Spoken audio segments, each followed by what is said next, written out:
Hi, I'm Lila. All my life, I've been the responsible one.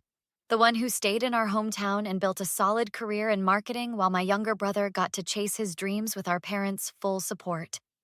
That's just how it's always been in the Matthews family. Pass the potatoes, would you? Dad gestured across our Sunday dinner table, not looking me in the eye. Something was off. He'd barely spoken to me all evening. So, about the Christmas party next weekend. Dad cleared his throat, poking at his roast beef. We're going to have some important people over. Ethan's investors. I've already arranged the catering, I said, trying to be helpful. Got a great deal through my agency connections. Dad shifted uncomfortably. About that, we think it might be better if you sit this one out. The fork nearly dropped from my hand. Excuse me. It's just business, Lila, Ethan chimed in with that smug little smile. My startup just hit $5 million in valuation. These investors are seriously old school. Dad thinks it's better to keep the gathering small. Small? I'm your daughter, his sister. I looked at Mom, who suddenly became very interested in rearranging her peas. Caroline, tell her it makes sense, Dad said. Mom sighed. Your father knows best about these things, honey. My app is revolutionizing the fintech space, Ethan continued, as if I hadn't spoken. We're projecting a series around of 15 million by February. Congratulations on your imaginary money, I muttered. What was that? Dad snapped. Nothing. I just don't understand why I'm being excluded from a family Christmas party. Dad put down his knife and fork. Look, these people are old-fashioned. They like to see family businesses stay traditional. Having you there with your opinions? My opinions? On what? You always question everything, Lila. These investors don't need to hear about marketing ethics or whatever it is you're always going on about. I pushed my chair back. Wow. Just wow. Don't be dramatic, Ethan said. It's one party. It's Christmas, our family tradition for 28 years. There'll be other Christmases, Mom offered weakly. I grabbed my purse. Thanks for dinner. 20 minutes later, I was at Megan's apartment, pacing her living room. They seriously uninvited you from Christmas? Your own family Christmas? Megan handed me a glass of wine. Yep, apparently I might scare away Ethan's precious investors with my existence. That's messed up. And your mom just sat there? As always, she never stands up to Dad. Something doesn't add up. Megan tucked her feet under her on the couch. Your brother's been talking about this startup for what, 6 months? And suddenly he's got these big shot investors? According to him, he's basically the next Steve Jobs. Megan pulled out her phone. What's his company called again? FinSecure or something equally generic? I'm not finding much online. That's weird for a company supposedly worth millions. I took a long sip of wine. You think he's lying? I think it's worth looking into. Your brother's always been full of it, and your dad's always eaten it up. What am I supposed to do? Crash the party and call him out? Megan grinned. No, we're going to be smarter than that. If he's faking it, there'll be proof. And wouldn't that be a Christmas gift worth unwrapping?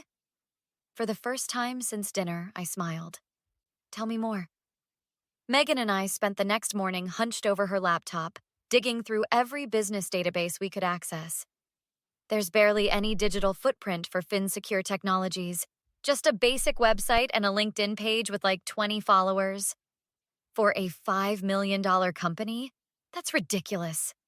I scrolled through Ethan's social media, full of private jet selfies and expensive watch close-ups. Where's he getting the money for all this? Maybe Daddy Dearest is bankrolling his lifestyle? That's when I remembered James. I need to make a call. James had been my colleague before moving to a venture capital firm 2 years ago. He answered on the third ring. Lila, this is unexpected. How's life at Patterson Marketing? Good. Listen, I need your expertise. My brother's startup, FinSecure Technologies. Have you heard of it? A pause. Vaguely.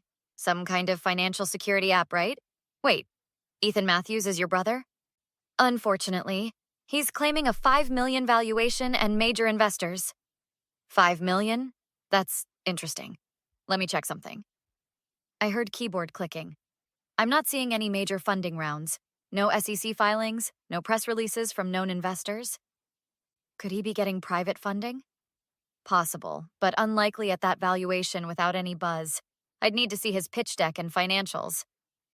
I'll figure something out. Thanks, James. After hanging up, Megan tapped her nails against her coffee mug. So your brother's either got secret investors or he's full of crap. Remember when we were kids and Ethan broke Mom's vase? He blamed me, and Dad grounded me for a week without even asking my side. Classic Ethan. Or when Dad bought Ethan a car for getting C's in high school, while I had to work part-time through college despite my scholarship. Your family's always had a weird blind spot where he's concerned. I grabbed my keys. I'm going to talk to Mom. She might know something. I found Mom in her garden, pruning roses despite the December chill. Lila, I didn't expect you after, well, Sunday. I'm not here about the party. I want to know what's really going on with Ethan's company. She snipped a dead branch. It's very successful. Your father's very proud. Is it? Because I can't find any evidence this company actually exists beyond a website? Mom's hands trembled slightly. Your brother works very hard. Cut the crap, Mom. What's really happening? She sat on the garden bench, shoulders slumping. Your father's business has been struggling. The construction company lost 3 major contracts this year. What does that have to do with Ethan's fake startup? It's not fake, she said defensively, then hesitated. It's just newer than he claims. These investors are actually your father's clients. He's hoping they'll put money into Ethan's venture to keep everything afloat. So Dad's using Ethan's imaginary success to save his own business? And I'm excluded because you'd see through it. You always do. I laughed bitterly. And let me guess, Dad probably invested what little cash he had left in Ethan's company? Mom's silence was confirmation enough. How much? Your father's retirement fund. Most of their savings. Jesus, Mom. And you're okay with this? What choice do I have? It's done. On the drive back to Megan's, my phone buzzed with a text from James. Just heard through the grapevine. Your brother pitched to Meridian Ventures last week. They passed. Hard. Something about inconsistent numbers. A plan began forming in my mind. Ethan wasn't just lying about his success. He was potentially dragging our parents down with him. This Christmas party wasn't just about family anymore. It was about stopping a disaster before it happened. Monday morning at Patterson Marketing brought unexpected news. My boss called me into her office first thing. The Westlake campaign exceeded all expectations. The client specifically mentioned your strategy in their feedback. I'm promoting you to Senior Account Director. I was still processing this when she slid a business card across her desk. Alex Rivera from Horizon Investments was impressed by your presentation last month. He wants to meet. Today, if possible. The name sounded familiar. I texted James while walking back to my desk. Ever heard of Alex Rivera from Horizon Investments? His reply came quickly. Major player in tech funding. Why? He wants to meet. Also, wasn't Horizon one of the firms Ethan claimed was investing? Bingo. Rivera personally reviews all fintech investments there. I called Alex immediately and arranged lunch at Costello's, an upscale Italian place downtown. Your reputation precedes you, Lila, Alex said, shaking my hand. That Westlake campaign was brilliant. Thank you. I'm curious, though, why the sudden interest in meeting? Alex twirled pasta on his fork. Straight to business. I like that. 2 reasons. I'm considering Patterson for our marketing needs, and I understand you're Ethan Matthews' sister. My stomach tightened. You know my brother? He pitched to us 3 weeks ago. Impressive confidence, but the numbers didn't add up. What kind of numbers? User acquisition costs, revenue projections, current client base. When we asked for verification, he got defensive. Red flag. I leaned forward. Did he mention he already had major investors? He claimed Meridian and Tech Fund were in. We checked. They weren't. Has he approached other firms since? Alex set down his fork. What's really going on here, Lila? My father's invested everything in Ethan's company. They're hosting a Christmas party for potential investors this weekend. A party I'm conveniently not invited to. And you think your brother's running some kind of scam? I think he's in over his head and dragging our parents down with him. I need to know what he's telling investors. Alex studied me for a moment. I still have his pitch deck. I can forward it to you. But Lila, there's more. We discovered he's been using stock photos labeled as his development team and claiming partnerships with banks that don't exist. Back at my apartment, I pored over Ethan's pitch deck with Megan and James, who'd agreed to help. Look at these projections, James pointed at the screen. He's promising 400% growth with no scalable infrastructure. And these testimonials, Megan added. I Googled these people. They don't exist. Neither does most of his claim technology, I said. Alex checked the patent applications. They're pending because they're garbage intentionally vague to avoid actual review. So, what's your plan? James asked. Christmas is out, but everyone will be at the New Year's Eve party at my parents' house, including Ethan's potential investors. You're going to expose him there? Megan looked concerned. I'm going to save my parents before they lose everything. James, can you get statements from the firms that rejected him? Megan, help me compile all this evidence into something clear and undeniable. 3 days later, my doorbell rang. Dad stood there, looking uncomfortable. Can I come in? I stepped aside without a word. Your mother's upset about Sunday? About the Christmas party? Is that an apology? It's an explanation. These investors are important to Ethan, to all of us. Important enough to exclude your daughter at Christmas? You and Ethan have always been different. He needs more support. You mean more money? How much of your retirement fund did you give him? Dad stiffened. That's not your concern. It became my concern when you chose him over me. Again. I'm not here to argue. Your mother wants you at the New Year's party. Will you come? Wouldn't miss it. After he left, I called Alex. Are you still interested in FinSecure Technologies? Professionally curious, yes. Come to my parents' New Year's Eve party. Bring colleagues. You'll get answers to all your questions. New Year's Eve arrived cold and clear. I walked in with Megan, who carried our evidence portfolio. Mom nearly dropped her champagne when she saw me. Lila, you came. Wouldn't miss it.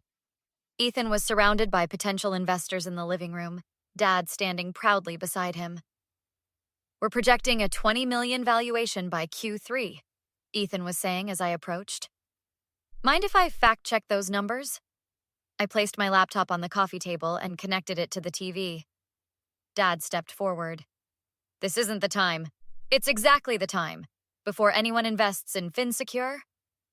Alex emerged from the crowd. I'd be interested to see this. Ethan paled. What's he doing here? You claimed partnerships with 5 banks? I displayed screenshots. All 5 confirmed they've never heard of FinSecure. Business negotiations are confidential. You claimed a development team of 12. I showed the stock photos. These people don't work for you. They don't even exist. You claimed investments from Meridian and Tech Fund. James stepped forward. Both firms confirmed they declined after finding discrepancies in your business model. Dad looked shaken. Ethan, what's going on? They're lying? You're going to believe them over your own son? The SEC doesn't lie. I displayed the regulatory filing results. No registered securities. Not even a legitimate corporate bank account. One investor stood up. I've seen enough. Others followed. Dad grabbed Ethan's arm. Tell me this isn't true. I needed startup capital. The investments were coming. Were they? Alex asked. Because we found evidence you've been using investor meetings to secure personal loans. Mom collapsed into a chair. Our retirement fund? Later, after everyone had left and Ethan had stormed out, Dad approached me. Why did you do this? To save you and Mom from losing everything? You humiliated our family. No, Ethan did that. I just exposed the truth. I'm sorry about Christmas. About everything. It's too late for that.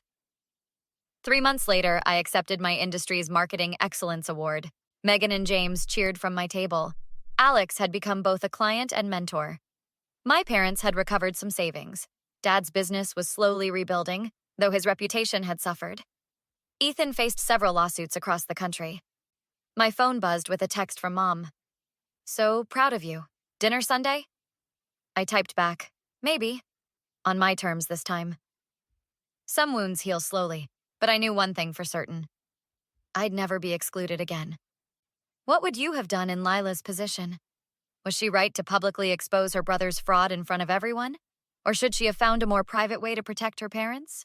Some might say she was too harsh and damaged the family beyond repair, while others believe she did exactly what was necessary after years of being treated as second best.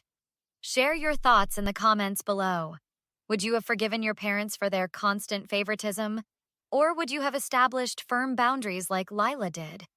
If you enjoyed this story of sweet revenge against toxic family dynamics, hit that like button to help more people find it.